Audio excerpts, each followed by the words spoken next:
Hello and welcome to this UniCourse video. My name is Ashley and I'll be hosting today's session.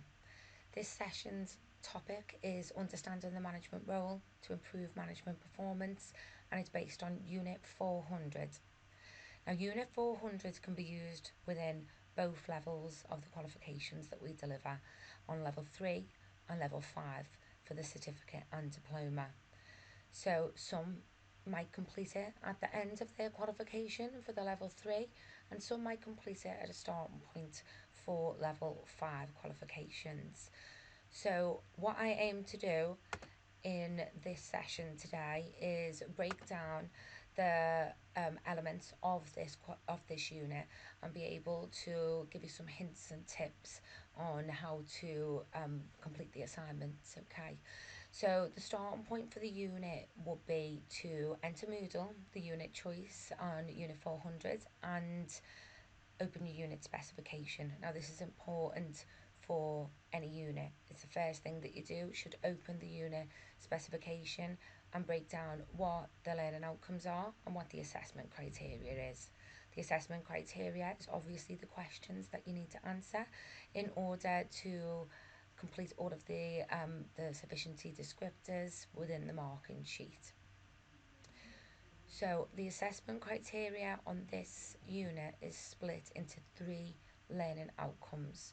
Firstly, you have learning outcome 1, which is looking at the specific responsibilities of the middle managers and how they are involved in achieving the organisational goals. The second section looks at you understanding how communication and interpersonal skills are necessary and important in order to be able to be a good manager and be able to deliver the objectives in order to meet them organisational goals. The next section looks at reflecting on yourself, on completing an assessment in order to be able to develop yourself as a manager. So there's 3 specific sections here. Now, in the past, I have advised people to have a look at the resources as a whole, using the information pack and the resources within the unit toggle. But if you'd like to, if it is a starting point for you, it might be useful to you to split this into 3 sections when completing the assignment. Now we do have an assignment template that's been broken down with further guidance and subheadings within this unit, as it is often used as a starting point. So that might help you. So it's good practice that when you are starting in this unit to open it up, write your name on it, and that you're getting started then. So when you're looking at the unit specification, it's broken into sections. So you have the title, then you have the level of the unit, the credit value, which you'll have discussed on an initial assessment with myself when choosing your units and your individual learning plan. And then you'll have the guided learning hours.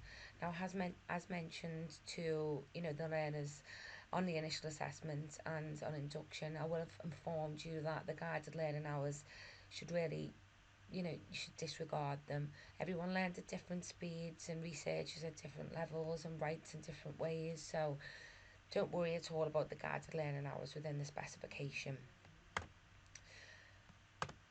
Then you have the learning outcomes on the left, and that's what we want you to do, and the assessment criteria is basically the questions. And then you have the unit purpose at the bottom, which is basically the aim of the unit. So the aim of this unit is to develop an understanding of the middle management role to be able to then go about planning your own management development. So the last page on a unit specification is, it's really important and necessary for you to look at. It's based on the learning outcomes, and it's broken down into the indicative content.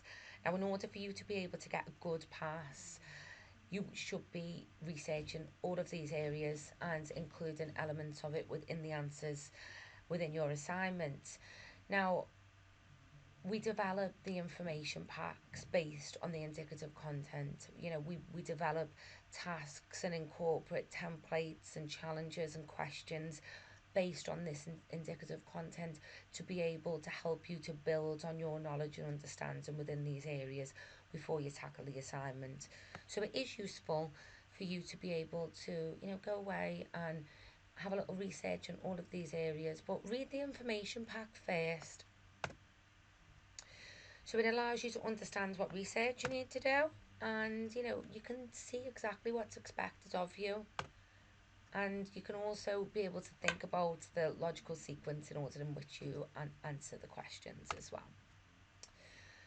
So within this assignment, the first element of it is understanding, the management role. Now, a good way to start upon this is to look at organisational structure. So you might have an organisational chart on your website or in your in your employee handbook even. And it's good to be able to have a look and visualise where about you fit within that organisational structure.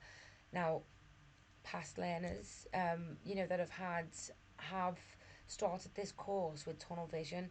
And when I say tunnel vision, I mean based on what they do.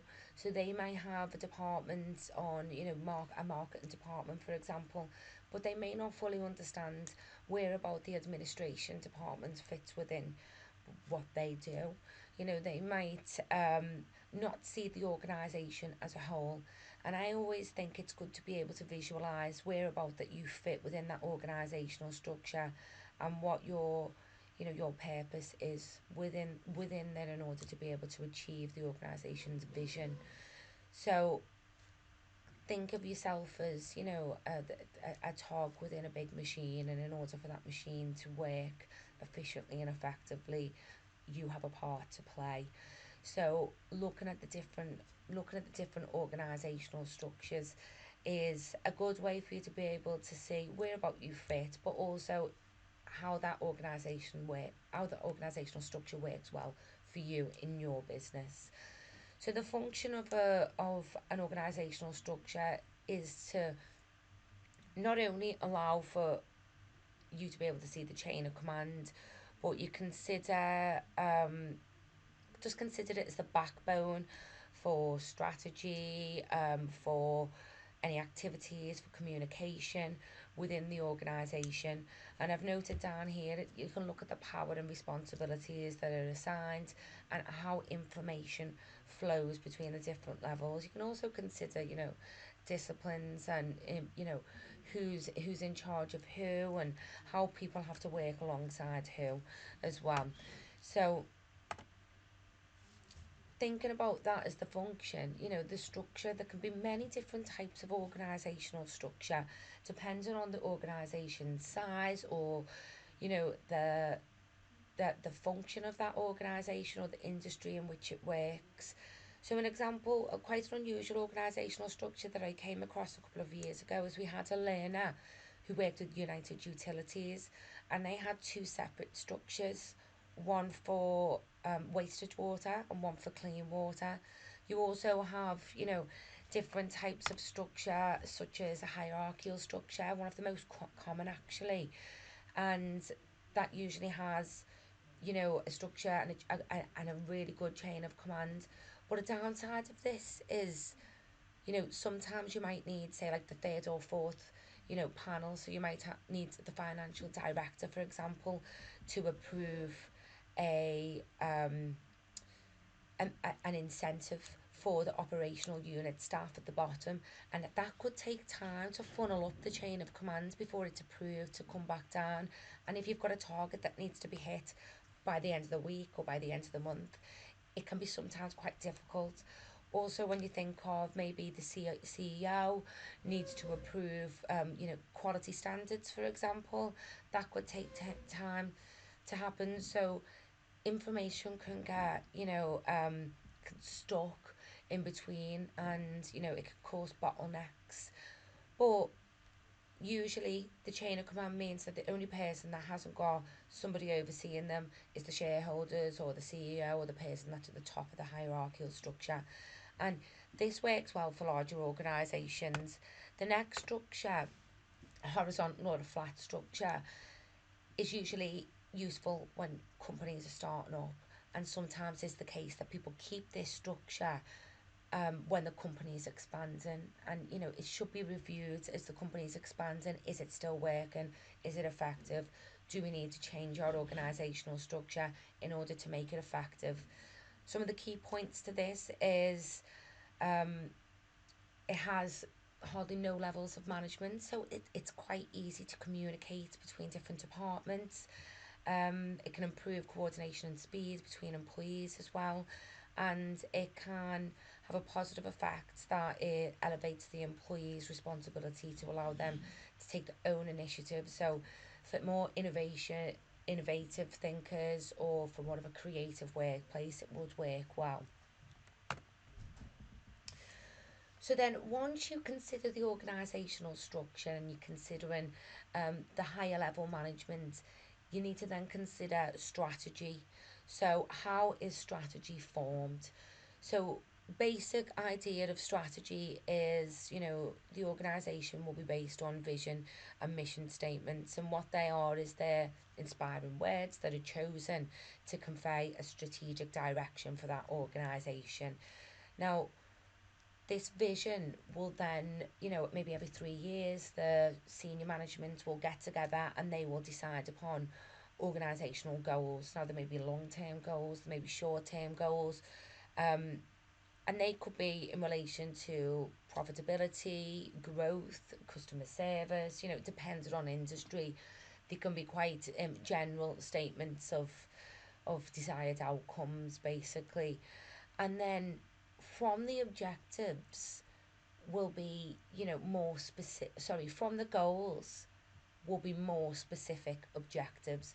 Now, them objectives could be funneled out to department heads or department managers for them then to simplify and set tasks for their departments. So, learning outcome one asks you to define specifically the difference between objectives and goals. And, it's important within this learning outcome for you to be able to provide examples and real work examples within your organisation. So they should both be specific and measurable. So if you're being told by the senior management that you need to, um, increase customer sales within a year, you know that then you need to break that down, because what task needs to be done to do that. So as a manager or a leader, you've got to then think about what tasks you can do to be able to meet that goal. So a really good and popular way of doing that is by using SMART objectives. So making sure that they're specific, the measurable, the achievable, the realistic, and the time bound. And if your objectives are SMART, they're more likely to be completed, and within a timely a timely time frame as well. So Michael E. Douglas, a theorist, came up with this model for writing effective objectives, because some find it difficult to actually create the SMART objectives. And the way he's looked at it is the word to followed by an action verb. So that might be, to market, or to achieve, or to increase, or to send surveys. But then it's followed by a single specific and measurable result to be achieved, and then obviously the target date. So I've given you some examples here, but there's plenty as well within the information pack, and there's an ebook as well that will help you with this as well in the resources tab on Moodle. But I've given you an example: to achieve, so that's the action verb, a 6% overall return on the fourth quarter sales. So, the fourth quarter sales is the target date there as well. Or to increase customer feedback by 10% at the end of the year. Now, that is the objective, but to increase customer feedback by 10% at the end of the year, you might be able to break that down further for your team and set them a task to email all existing customers with a survey, and offer them, an incentive to complete that feedback questionnaire. So, you know, you could break it down further into tasks as well. And being able to do that, you know, will help you to be able to meet them objectives as well. So just a small challenge just for you to consider for a second. I want you to look at each of these different objectives that I've basically taken from other people's assignments, and think about whether it's meeting the the criteria for SMART for Michael E. Douglas's model. So think about, you know, is there a single result there? Is it specific enough? Is it measurable? And is there a target date? So just give yourself a second to do that.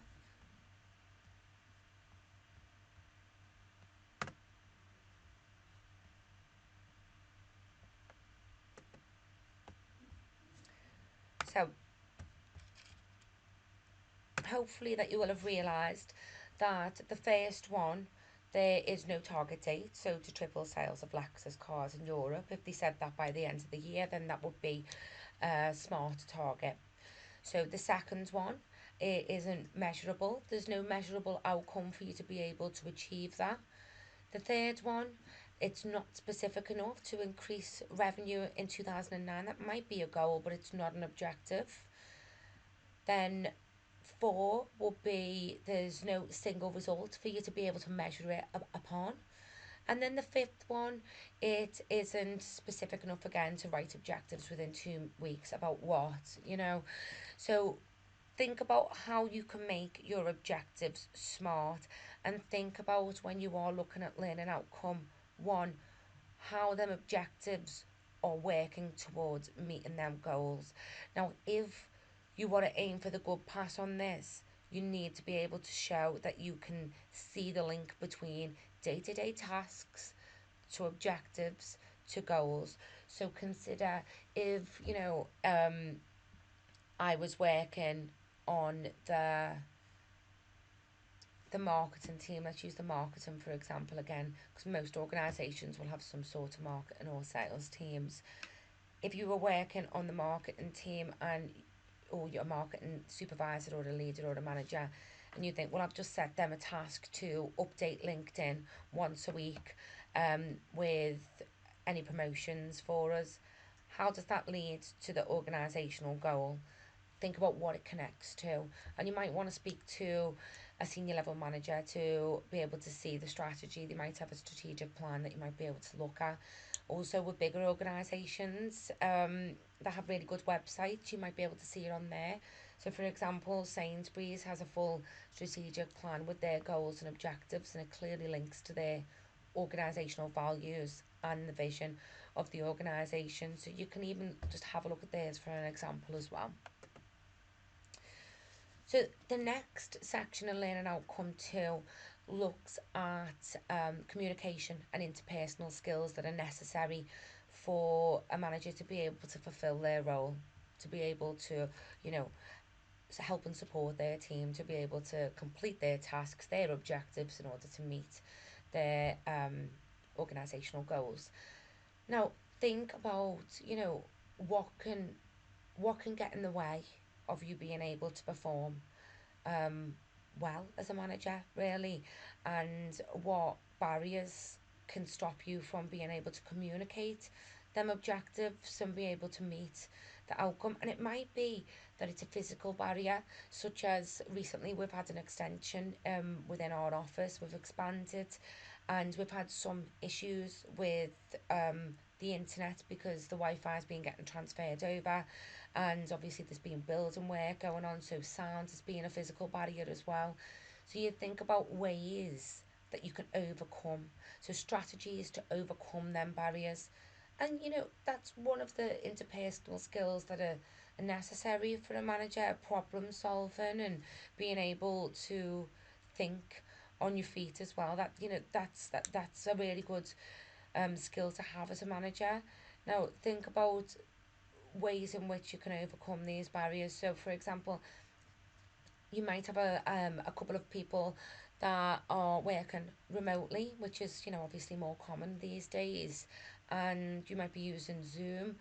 and technology can be a barrier, but maybe language can be a barrier as well, because people are speaking quickly as they're more comfortable in their own home, and they're working via Zoom or Teams or Skype or whatever they're using. Um, so you might say that barriers to overcome miscommunication might be to ask people to slow down. I mean, I know that's one thing that I should do more often because of my strong accent. So asking people to maybe slow down and maybe sending an email or writing minutes of the meeting and sending them out with the important points that have been addressed. That could be a different strategy, or it might just be more useful to speak face to face when it's really important meetings. Also thinking about psychological barriers, mental health and people becoming stressed, or even conflict within an organisation. So there's a number of different, barriers that can come up when managing a team.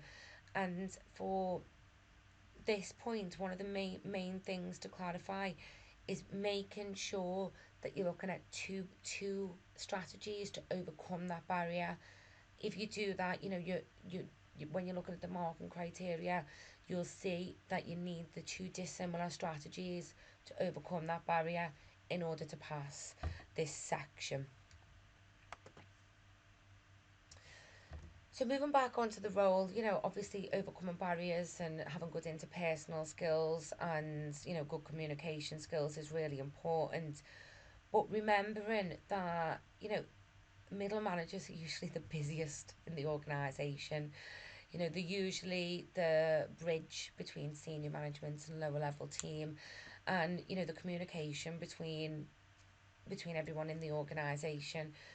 But they have a vast amount of responsibilities, and usually the better you are at your job, you probably get given more responsibilities as well.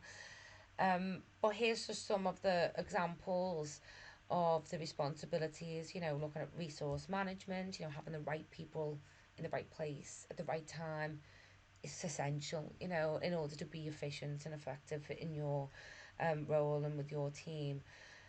Troubleshooting as well, and problem solving is a real big point, and enforcing quality, so checking that everything's happening as well as it can be, and training, succession planning as well.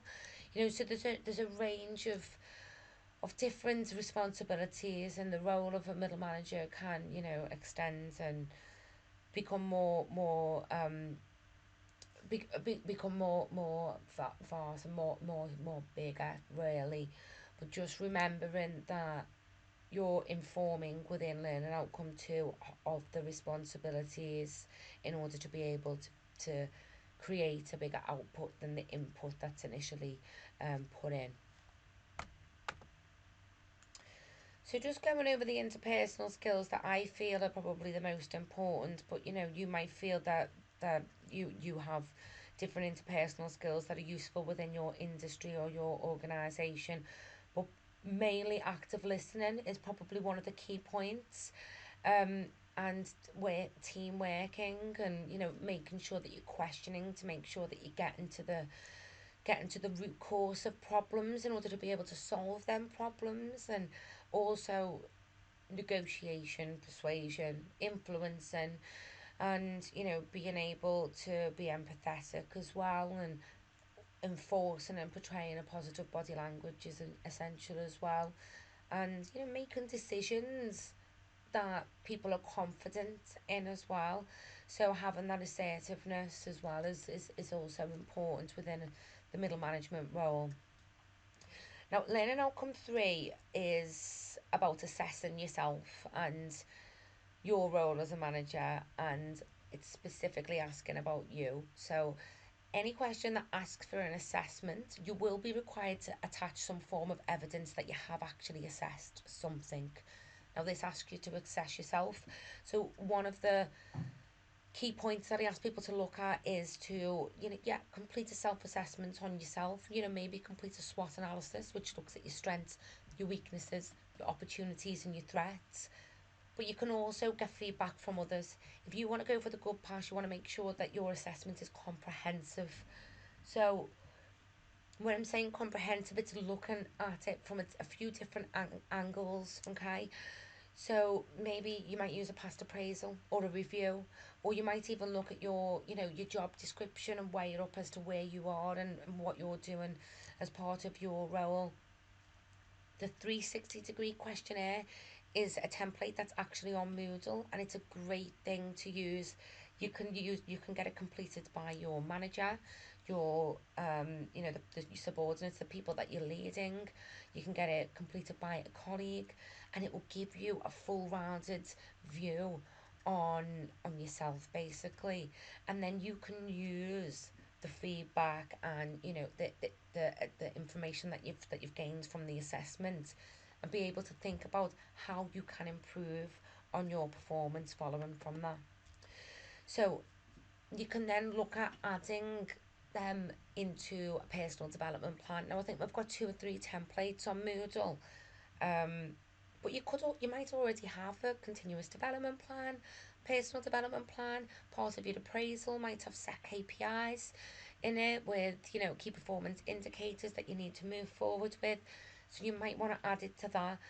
You might also even want to add it to, if you've said to me on induction, I want to learn a little bit more about performance management, then you might find that your manager has said in your past appraisal or on the 360-degree questionnaire that you could work on more performance management tools and techniques within your team.